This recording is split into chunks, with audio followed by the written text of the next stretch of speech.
Что касается архитектуры храма, да, здесь, безусловно, было какое-то влияние христианства.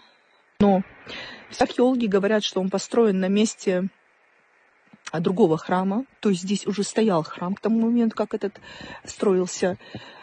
Это значит, что уже к тому времени у ингушей было свое традиционное сформировавшееся зодчество, храмовое зодчество. На территории Горной Ингушетии очень много храмов сохранилось с традиционной ингушской архитектурой. Она схожа с архитектурой склепов, в том числе и очень древних, с архитектурой святилищ, башен, перекрытий, мини-святилищ, очень много подобного рода архитектурных памятников. Это говорит о том, что было сформированное традиционное зодчество. Мало того, когда этот памятник строили его с учетом ингушской традиционной архитектуры. Он отличается от многих памятников, например, на территории Грузии внешне, хотя схоже. Если вы посмотрите внутри, там есть свои отличительные черты, которых вы не увидите в других подобных памятниках Грузии. Очень богатый барельеф. Удивительно, да, получается, где-то на периферии, где-то далеко от центра построить по тем временам вот такой шикарный, богатый храм. Безусловно, в этом принимали участие средства и сами люди, местное население. И местное население здесь были ингуши. Никто другой здесь не жил. Ингуши автохтоны, и это подтверждается многими исследователями-кавказоведами. Прежде всего, это такие кавказоведы, как Крупнов, Казинкова.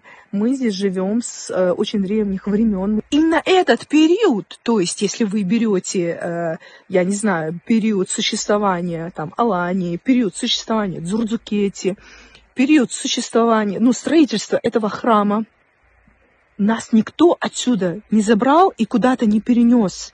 Мы здесь оставались. Мы не могли отсюда уйти и потом прийти снова. Получается, что очень многие претендуют на эту архитектуру, при том, что она привязана конкретно к родам, к тейпам. Потому что есть склепы средневековой башни, конкретно принадлежавшие какому-то определенному роду, родоначальнику этого рода, имеющие свое имя, имеющие свое топонимическое название, привязанное к этому роду, имеющие свою преемственность, имеющие свою эволюцию. Тем не менее, огромное количество дезинформации, в том числе от так называемых профессиональных историков, которые пытаются все это приписать кому угодно, только не ингушам. То джелты строили все это, то мифический народ какой-то там девы. Вы понимаете, что джелты тоже мы. Просто топонимическое название называлось Джелти. И это территория, которая сегодня в источниках идет как Фяхпишахар. Это Джелти. И все, кто там жил, это Джелтхой. Самое интересное и здесь, и везде это одна и та же архитектура, и она развивалась абсолютно равномерно, абсолютно параллельно.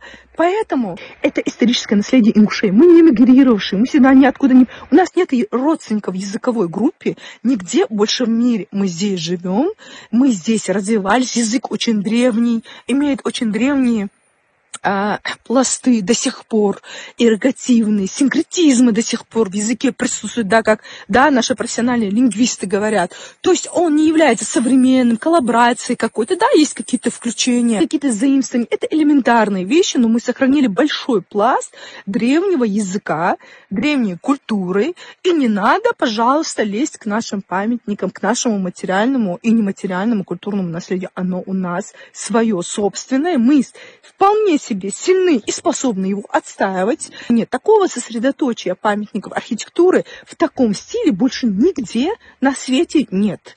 Родоначальники этого архитектурного стиля ингуши. И с этим соглашается огромное количество казоведов, этнографов, ученых, археологов. И от этого никуда не деться. И эту информацию придется принять и с этой информацией жить. Что бы ни писали, кто бы ни писали, рано или поздно все труды, написанные, оттесняя ингушей от нашей собственной культуры, будут опровергнуты. В любом случае над этим будут работать рано или поздно. Не сегодня, так завтра.